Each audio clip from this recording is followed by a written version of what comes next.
لا حول ولا قوة الا باللہ العلی العظیم اعوذ باللہ من الشیطان الرجیم بسم اللہ الرحمن الرحیم السلام علیکم ورحمۃ اللہ وبرکاتہ۔ جیسا کہ اس بات کا ذکر کیا گیا تھا کہ شب قدر کے اعمال میں بہت سے لوگوں کو اعمال کے سلسلے میں بہت سی مشکلات پیش آتی ہیں، لہٰذا ہم عزادار یوٹیوب چینل نے اس بات کا اعلان کیا تھا کہ ہماری کوشش یہ رہے گی کہ ہم شب قدر کے اعمال کو آپ کے سامنے ویڈیو کی شکل میں آپ تک پہنچائیں گے کہ شاید اس سے تھوڑی سی کچھ مشکل دور ہو سکے۔ یہ بات بالکل واضح ہے کہ شب قدر 3 شبوں میں سے کوئی ایک شب ہے، 19ویں ماہ رمضان، 21ویں ماہ رمضان اور 23 ماہ رمضان۔ ان 3 شبوں میں سے کوئی ایک شب قدر ہے، اس لیے ہم تینوں شب قدر میں یعنی تینوں شبوں میں ہم اعمال کو انجام دیتے ہیں کہ ان میں سے اگر کوئی ایک شب بھی اگر شب قدر ہوگی تو ہم اپنے اعمال کے ذریعے سے اس شب کی فضیلت کو، عظمت کو اپنے اعمال کے ذریعے سے درک کر لیں اور قربت خداوندی حاصل کر لیں۔ شب قدر کے اعمال 2 طریقے سے ہیں۔ ایک شب قدر کے وہ اعمال ہیں جو تینوں شبوں میں مشترک ہے، یعنی 19ویں، 21 اور 23۔ یہ ایک اعمال جو تینوں شب قدر میں کیے جاتے ہیں۔ ایک شب قدر کے اعمال ایک قسم وہ ہے جو ہر شب کے مخصوص عمل ہے۔ میں یہاں پہ وہ اعمال آپ کے سامنے پیش کروں گا جو شب قدر کے تینوں شبوں میں ہم لوگ انجام دیتے ہیں، اور 19ویں شب قدر کے مخصوص اعمال کو بھی آپ کی خدمت میں پیش کیے جائیں گے۔ جیسا کہ آپ لوگ کو بہتر معلوم ہے کہ شب قدر کی جو فضیلت کے عنوان سے اس شب کے میں جو عمل بھی انجام پاتا ہے وہ عمل 1000 مہینوں سے بھی افضل ہے، کیونکہ اس کی عظمت اور اس کی بلندی بہرحال بہت عظیم ہے۔ اس شب قدر میں یہ بات بھی بالکل واضح طریقے سے روایت میں موجود ہے کہ شب قدر میں روح القدس 1000 فرشتوں کے ساتھ اس زمین پر نازل ہوتے ہیں۔ کہاں؟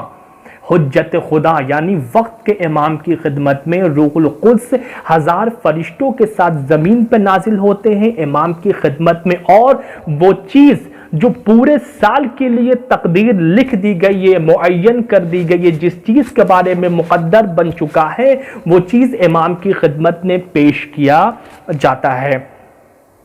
تو میں پہلی قسم آپ کے سامنے پڑھ رہا ہوں کہ جو تینوں شب قدر میں اعمال انجام دانی مشترک شب قدر کے اعمال میں، اس میں سب سے پہلے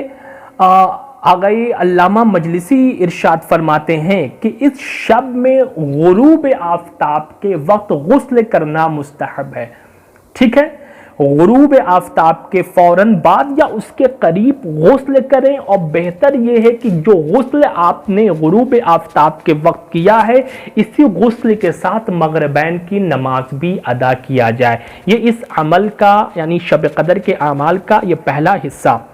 ٹھیک ہے، اب جیسے ہی آپ نے غسل کیا، نماز مغربین آپ نے اس غسل سے ادا کر لیا، اس کے بعد کا جب ہم اس اعمال کے مرحلے میں وارد ہوتے ہیں تو اس میں کیا ہے کہ سب سے پہلے ہمیں 2 رکعت شب قدر کی نماز پڑھنی ہے۔ نیت یہ ہوگی کہ 2 رکعت نماز شب قدر پڑھتا ہوں قربتاً الی اللہ۔ یہ بات یاد رکھیے گا کہ نیت جو سب سے بڑا مسئلہ ہے، کنفیوز ایک عوام کے ذہنوں میں بیٹھ جاتی ہے کہ لوگ یہ سمجھتے ہیں کہ زبان سے جب تک ہم کوئی دہرائیں گے نہیں وہ ہماری نماز یا عمل درست نہیں۔ عزیزان، نیت ایک امر قلبی کا نام ہے۔ آپ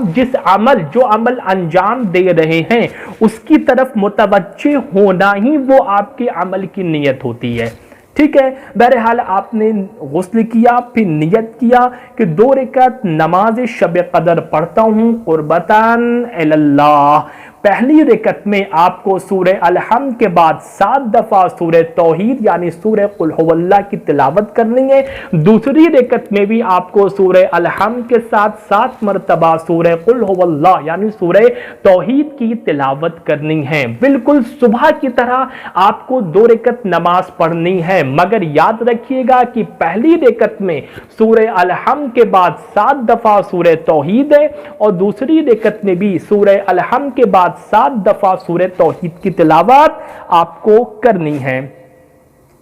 جب یہ عمل انجام، جب آپ 2 رکعت نماز انجام دیں تو اس کے بعد نماز کو انجام دینے کے بعد آپ کو 70 مرتبہ استغفر اللہ واتوب الیہ آپ کو تلاوت کرنی ہے۔ حدیث پیغمبر ہے کہ جو شخص ابھی اس عمل کو انجام دیا اور وہ اپنی جگہ سے ابھی بلند بھی نہیں ہوگا کہ خداوند کریم اس کے تمام گناہوں کو اور اس کے والدین کے گناہوں کو بخش دے گا۔ جب آپ نے 70 دفعہ استغفر اللہ و اتوب الیہ انجام دیا، اس کے بعد آپ قرآن مجید کو اپنے پاس لائیں، اٹھائیں اور قرآن مجید کو سامنے رکھ کر اس دعا کی تلاوت کریں گے۔ اللہم انی اسألک بکتابک المنزل وما فیہ وفیہ اسمک الاکبر وَأَسْمَاؤُكَ الْحُسْنَى وَمَا يُخَافُ وَيُرْجَى أَن تَجْعَلَنِي مِنْ عُتَقَائِكَ مِنَ النَّارِ۔ جب آپ قرآن مجید کھول کے سامنے اس جملے کی، اس دعائیہ فقرے کی تلاوت کریں گے، اس کے فوراً بعد آپ کو اپنی دعاؤں کو پروردگار عالم کی بارگاہ میں طلب کرنا ہے، پیش کرنا ہے۔ دعاؤں کو طلب کرنے کے بعد قرآن مجید کو اپنے سر پر رکھیں گے اور اس کی تلاوت کریں گے۔ اللہم بحق ھذا القرآن وبحق من ارسلتہ بہ وبحق کل مؤمن مدحتہ فیہ وبحقک علیہم فلا احد اعرف بحقک منک۔ اس کے فوراً بعد آپ 10 مرتبہ بکا یا اللہ، 10 مرتبہ بمحمد، 10 مرتبہ بعلی،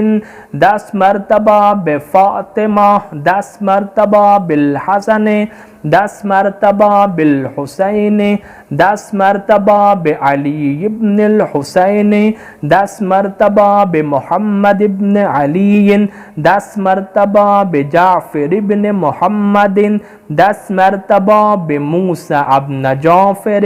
10 مرتبہ بعلی ابن موسیٰ، 10 مرتبہ بمحمد ابن علی، 10 مرتبہ بعلی ابن محمد، 10 مرتبہ بالحسن ابن علی، 10 مرتبہ بالحجت قائم علیہ السلام۔ اس کے بعد آپ کو خدا کی بارگاہ میں اپنی حاجات کو طلب کرنا ہے۔ اس کے بعد کا جو عمل کا مرحلہ ہے، اس کے بعد ہمیں روایت میں وارد ہوا ہے کہ زیارت امام حسین علیہ السلام کی تاکید ہوئی ہے کہ شب قدر میں آسمان سے ایک منادی ندا دیتا ہے کہ پروردگار عالم نے جس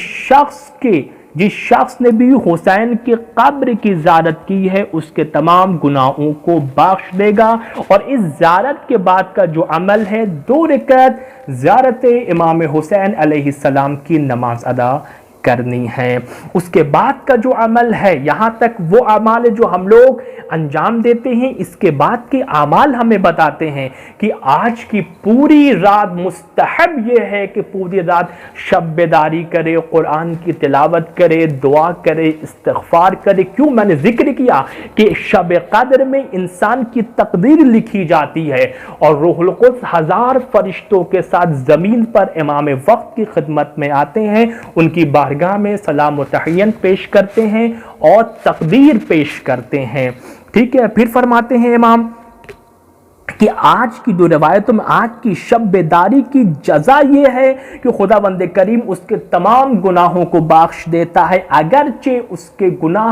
آسمان میں ستاروں کی تعداد کے برابر کیوں نہ ہوں، اس کے گناہ پہاڑ کی سنگینیوں اور دریا کے وزن کے برابر بھی اس کے گناہ کیوں نہ ہوں، تو خداوند کریم ایسے شخص کے گناہوں کو بخش دیتا ہے جو شب قدر میں ذکر خداوند عالم میں شب بیداری کر کے اپنے وقت کو گزارتا ہے، صرف کرتا ہے۔ اس کے بعد کا عمل شب قدر میں یہ ہے کہ 100 رکعت نماز کی بے حد فضیلت وارد ہوئی ہے، اور بہتر یہ ہے کہ سورہ الحمد کے بعد 10 مرتبہ سورہ توحید پڑھا جائے گا، دو رکعت کر کے 100 رکعت نماز ادا کی جائے گی، بالکل صبح کی نماز کی طرح، اور افضل اور بہتر یہ ہے کہ سورہ الحمد کے بعد 10 مرتبہ سورہ قل هو اللہ کی تلاوت کی جائے۔ اس کے بعد شب قدر کے اعمال میں یہ دعا وارد ہوئی ہے جو میں تلاوت کر رہا ہوں کہ اللہم انی امسیت لکا عبدا داخرا لا املک لنفسی نفعا ولا ذرا ولا اصرف عنہا سوءا اشہد بذلک علی نفسی واعترف لکا بضعف قوتی وقلت حیلتی فصل علی محمد وآل محمد وانجز لی ما وعدتنی وجمیع المؤمنین والمؤمنات من المغفرت فی حاذ اللیلہ واتمم علی ما آتیتنی فانی عبدک المسکین المستکین الضعیف الفقیر المحین اللہم لا تجعلنی ناسیا لذکرک فیما او لیتنی ولا لإحسانک فیما اعطیتنی ولا آیسا من اجابتک وان ابطأت عنی فی سراء او ضراء او شدت او رخاء او عافیت او بلاء او بؤس او نعماء انکا سمیع الدعاء۔ اس دعا کی تلاوت کرنی ہے۔ ایک روایت میں وارد ہے کہ امام سجاد، امام زین العابدین علیہ السلام اس دعا کو رکوع اور سجود میں تلاوت کیا کرتے تھے شب قدر کے دنوں میں۔ علامہ مجلسی نے روایت کی ہے کہ شب قدر میں سب سے بہترین عمل کیا ہے؟ شب قدر میں سب سے بہترین عمل اللہ کی بارگاہ میں دعا کرنا اور استغفار طلب کرنا ہے، اور زندہ اور مردہ برادر ایمانی کے لیے جہاں تک ممکن ہو ان کی مغفرت کے لیے دعا کرنا ہے، اور جہاں تک ممکن ہو شب قدر میں آل محمد پر درود پڑھا جائے، اور ان تینوں شب قدر میں 19ویں، 21ویں، 30 اور 23ویں شب قدر میں جوشن کبیر کی پڑھنے کی بہت تاکید کی گئی ہے۔ ایک روایت میں پیغمبر سے سوال کیا، اے اللہ کے رسول مجھے جواب دیں، مجھے بتائیں کہ اگر میں شب قدر کو درک کر لوں، مجھے مل جائیں، تو میں اللہ سے کیا مانگوں؟ اللہ کے رسول نے جواب دیا کہ تم پروردگار عالم سے شب قدر میں عافیت طلب کرو۔ میرے عزیزو،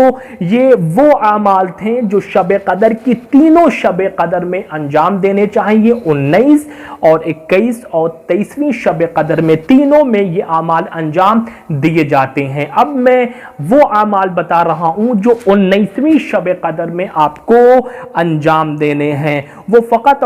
4 اعمال ہیں جو آپ کو مخصوص ہیں 19 کی شب سے۔ میں پھر بتا رہا ہوں، یہ اعمال جو میں بتانے جا رہا ہوں یہ اعمال 19 شب قدر سے مخصوص ہے۔ اس میں پہلا عمل ہے کہ آپ کو 100 دفعہ استغفر اللہ ربی واتوب الیہ 100 مرتبہ پڑھنا ہے۔ دوسرا عمل کیا ہے؟ آپ کو 100 مرتبہ اللہم لعن قتلۃ امیر المؤمنین آپ کو 100 دفعہ پڑھنا ہے۔ تیسرا عمل یہ ہے جو میں دعا پڑھ رہا ہوں، اس دعا کی تلاوت کرنی ہے، یا ذا الذی یا ذا الذی کان قبل کل شیء ثم خلق کل شیء ثم یبقى ویفنى کل شیء یا ذا الذی لیس لکمثلہ شیء یا ذا الذی لیس فی السماوات العلی ولا فی الارضین السفلی ولا فوقہن ولا تحتہن ولا بینہن الہ یعبد غیرہ لک الحمد حمدا لا یقوی علی احصائہ الا انت فصل علی محمد وآل محمد صلاة لا یقوی علی احصائہا الا انتا. یہ 3 عمل. پھر چوتھا یہ عمل اس دعا کو بھی مخصوص ہے 19ویں شب قدر سے اس دعا کو پڑھنا. اللہم اجعل فیما تقضی و تقدر من الامر المحتوم وفیما تفرق من الامر الحکیم فی لیلۃ القدر وفی القضاء الذی لا يرد ولا يبدل ان تکتبنی من حجاج بیتک الحرام المبرور حجهم المشکور سعیهم المغفور ذنوبهم المکفر عنهم سیئاتهم واجعل فیما تقضی وتقدر ان تطیل عمری وتوسع علی فی رزقی وتفعل بی. ان 4 اعمال کے بعد آپ کو خداوند عظیم کی بارگاہ میں اپنی حاجات کو اپنی دعاؤں کو طلب کرنا ہے. یہ وہ اعمال تھے جو شب قدر کے مخصوص اعمال بھی میں نے آپ کی خدمت میں پیش کیے اور وہ اعمال جو تینوں شب قدر میں انجام دینے ہیں. آخر کلام میں ہماری پروردگار عالم کی بارگاہ میں یہ دو پروردگار ہم سب کو شب قدر میں اپنی عبادت و اطاعت کرنے کی توفیق دے اور ہمارا بہترین وقت تیری بارگاہ میں خرچ ہو سکے اور ہم سب تیری بارگاہ میں استغفار طلب کریں. اللہم صلی علی محمد و آل محمد وعجل فرجہم.